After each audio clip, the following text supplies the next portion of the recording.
Power on. I'm Joe Straczynski, the executive story consultant, because I couldn't afford a story editor, of Season 1 and primary writer for Captain Power, and you are? I am Larry DiTillio, the Emperor of the Universe. Excellent. Huzzah!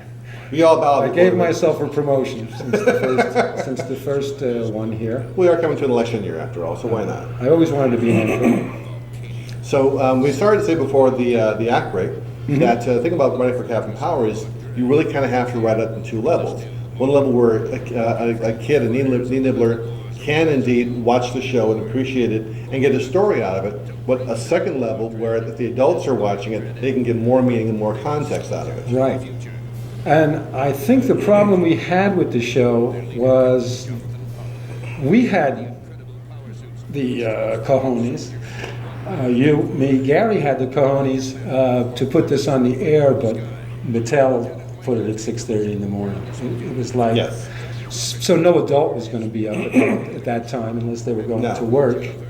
But later on, I remember on the internet, people were catching on to this show, and they were saying, hey, wait a minute, there's this thing, it's like 6 o'clock, set your DVRs, no, not DVRs. Your VHSs. Your VHSs.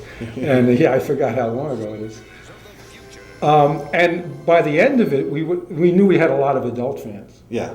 Because they were talking to us at science fiction conventions, and they were calling us and doing all kinds of stuff.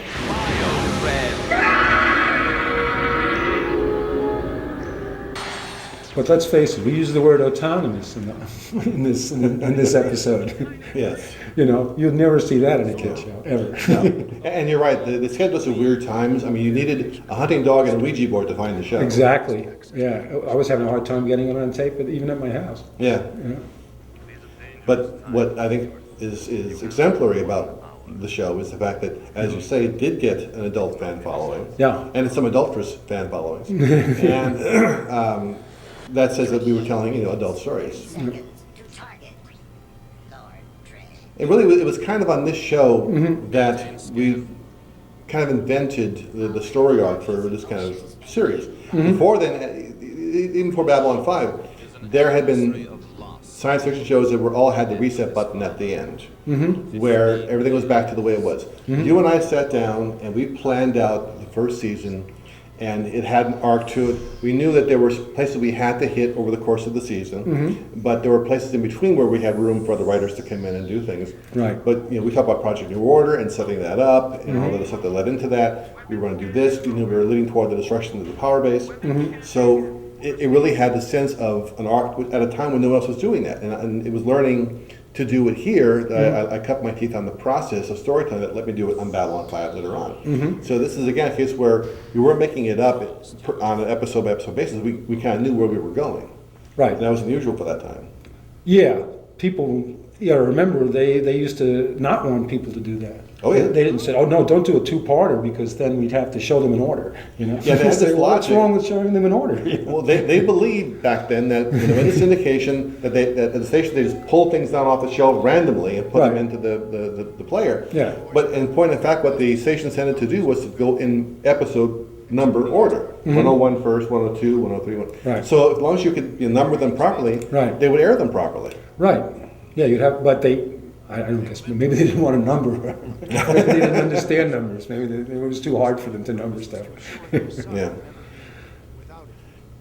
Who was this guy that played his father? He was an actor. You can see we've done our homework here, can't you? But no, it was great because he looks familiar, but it doesn't. He's done a lot of work. Doesn't come to mind. He was in a show called Captain Power for a number of years. But the fun part is having his father there by proxy, but not reality. So he was always being behind glass. Was always like so close and yet so far. Right. Yeah, and we didn't do anything with his mother. Yeah. In the first season, but there was a lot. Yeah. Of the mother factor in the second season. Plus, I mean, I brought back everything we had done in the first season in the second. Yeah. I had the book. I had it in front of me. Now, again, talk about seeding things for the future. When he talks about there's something in the dark. There's something in my programming. That's the program about deleting mankind. And he knows that, but he can't afford to let anyone else know about that. So he's still getting used to himself. Well, here it comes. That's great. The voices. Something in my program I do not understand. There is something in the dark. Where you developed? So yeah, that something in the dark goes right back to the notion of, okay, something is seriously amiss with all this. So, when activated, the suits create The notion of seeing something for the first time and understanding the danger of it also applies to the power suits as much as it does to Sauron's. Because here he understands that if I put this thing on and it doesn't work right, I could die.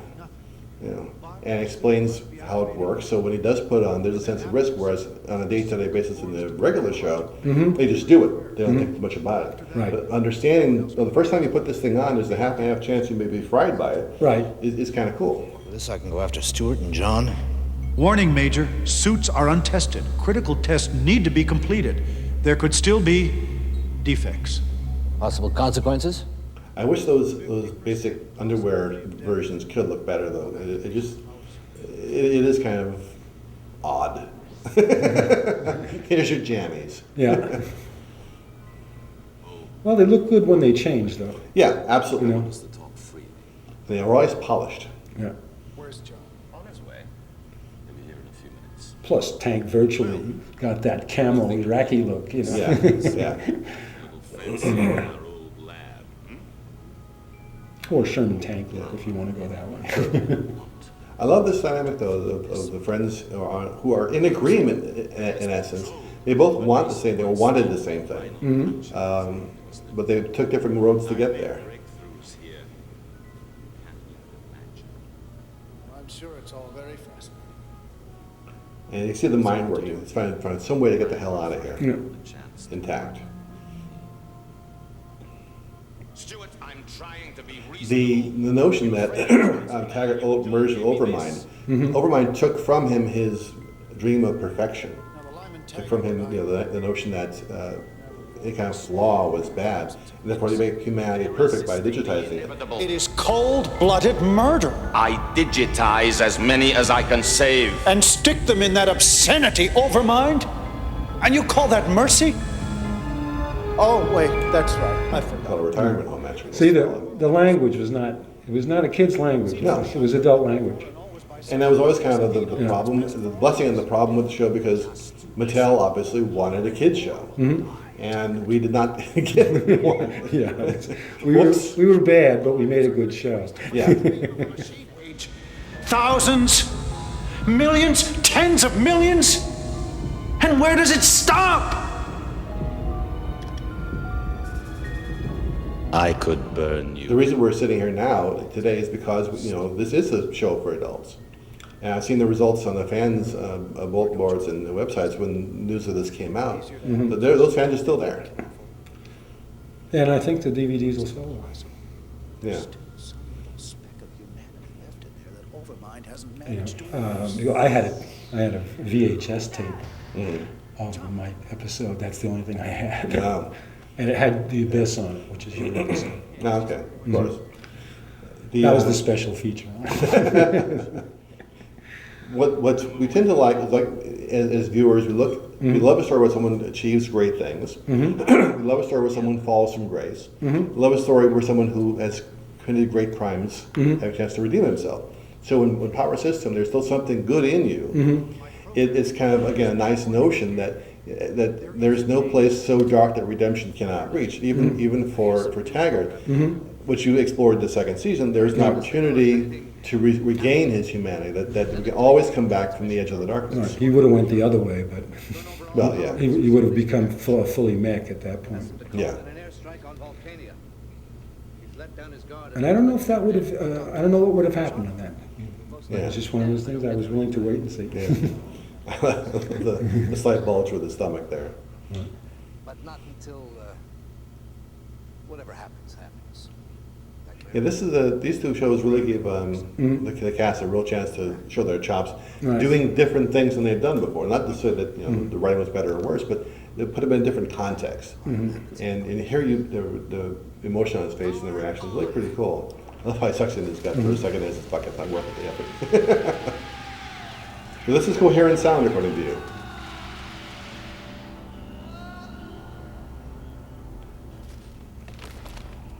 Oh, I don't see any glitch there. I love the helmet. The uniform stops at the neck with the collar. So where does the helmet come from, Larry?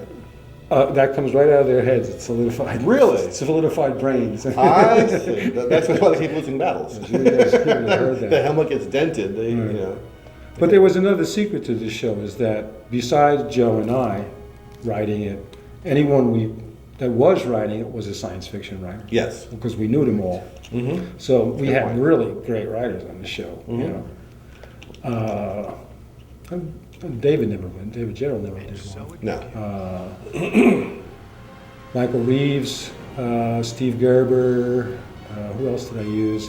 And I wouldn't use people who weren't science fiction. There were always people in the Writers Guild or something that when they know you've got a show, say, Yeah, of course. can I get a thing? I won't mention the name of the people who asked me for it, but I turned them down on the basis that Aliens had come out at that time, the second one, which just a fabulous film.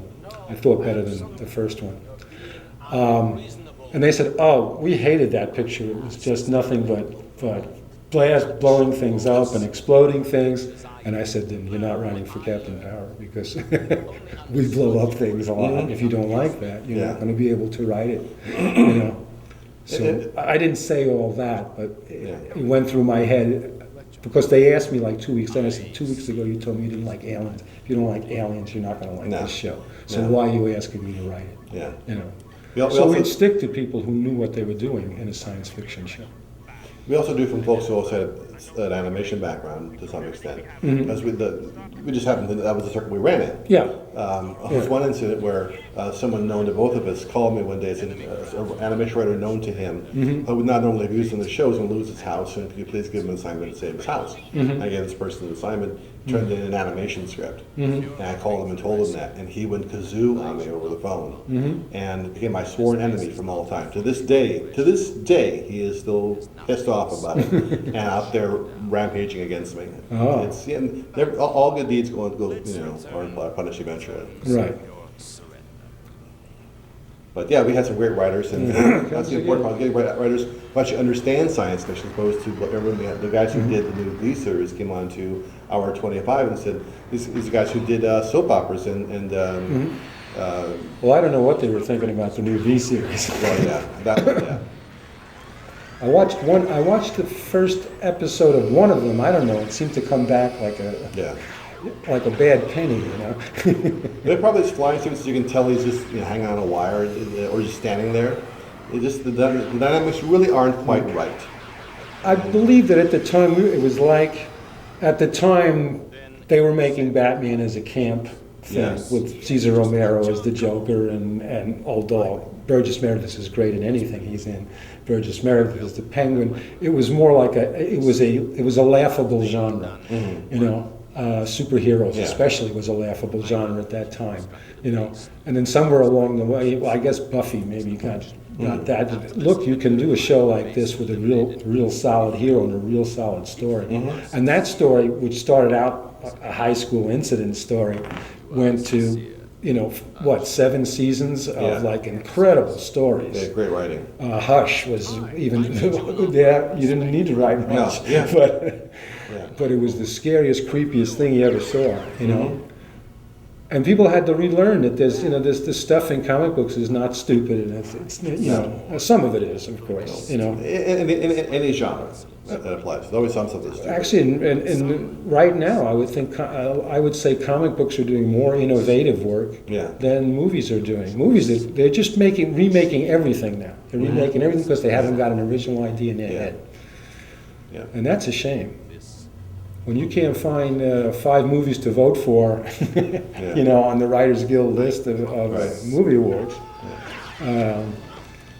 And you used to be able to find, you'd have to say, oh, gee, I have to cut down from these 7 or 8 films, Yeah. And now it's like, geez, out of these 30 films, I can find 3 that I think deserve an award for what they did. Yeah. And everyone else should be shot. For me, the notion of sacrificing oneself to save another, it's something you see a lot over the course of the show. We see it here with Jonathan Pollard's father. We see it in Pilot, in the last episode of the series.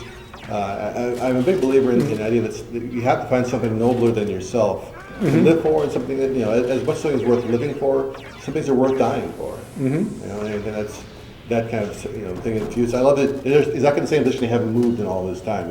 They fight like girls. That comes down to it. It's a girl fight. Well, listen, when scientists fight, Right. so slap each other around. It's a good idea for a show. Oh, no, that's Eureka. Is this the end, Lyman? One way or another, the war stops. Here and now. I think the show just looks different too in this two part. This shot right here is really great. They never saw much of Volcano other than Dredd's place during the course of the show. So it's a chance to see parts that we really hadn't seen before. And, I don't know, for some reason, the director also really brought a sense of doing different things with it. Mariam. It's kind of cool. Is that Mariam? Yeah. Yeah. What's the Alohanis? Is Mario or Ohio? I know it was an Italian name. Oh, Mario De Luca. Yeah. Mario De Luca. Yeah, I don't remember. Returning to the Mario Sunshine something. Boys. And when we used to play at the Vintage Theater, it was 1925, and I don't what? What time is it? Is it fish? What? We're going to be 90 years old yelling at each other over Captain Power episodes. We'll all be doing Eugene Levy impressions by that time. Did you throw or did you flew?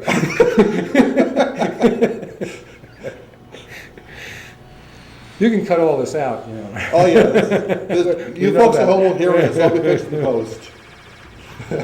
But we're having a lot of fun here. As the folks heard this, they think we were crazy, basically.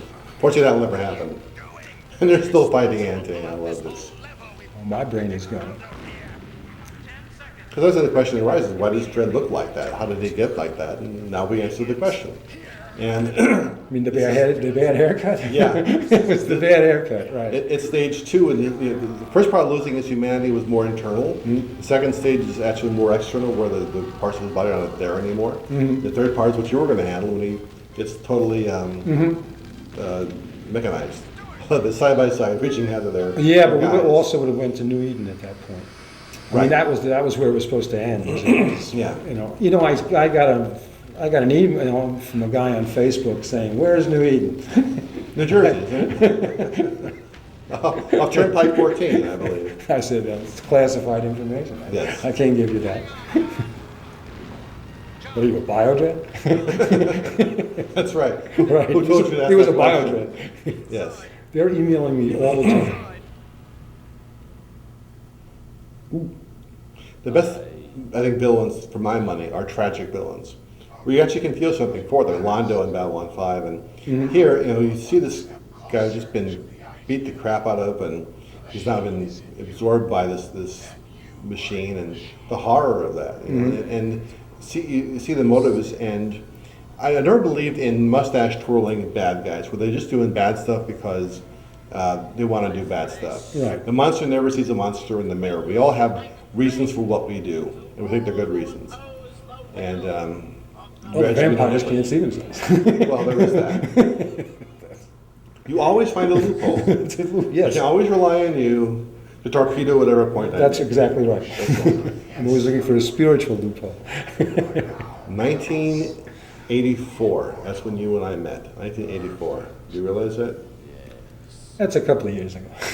I always say a couple of years ago. And frankly, I'm fed up. Every time I say a couple of years or a couple of weeks or something, it always means like 30 years ago. Last week. I'm sorry, 10 years ago. Yeah. No, it's like that. Time is really, it's not real time. We made time No. up. Yeah, correct. That's our perception. Yes, it's all our perception of time. There's day and night, that's it. Okay. That's time. Yeah. But 20 years is as good as 2 weeks, sometimes. The meds will help that, I promise. Yeah. And I love again the fact that here he really has a chance if he chooses to do so to take out Jonathan Power, but he's not going to do it. And when he talks about Power, but his dad being on, he's reacting to Power, his friend, being gone, and there's grief on both parts. And that's why he lets it go, which again you would just not see in another kind of a show. You have to fight him to get him to go away instead of him saying, I can't do this. And I honor my fallen friend, I will let his son live. Bye, Dad. He is leaving. Activate the afterburners and we can be there before. Sauron, Yes, my lord. return to base. We will proceed alone.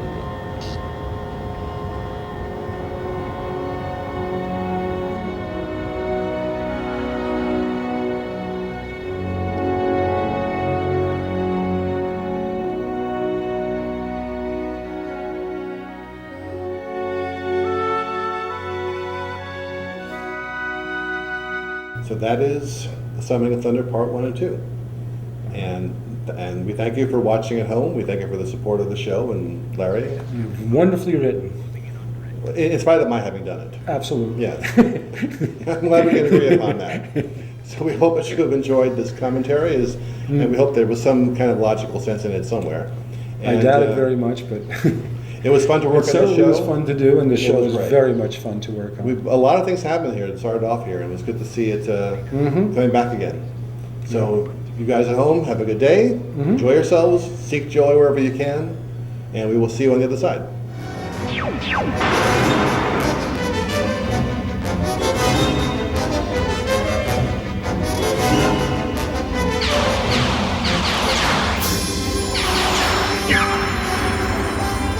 Check power levels.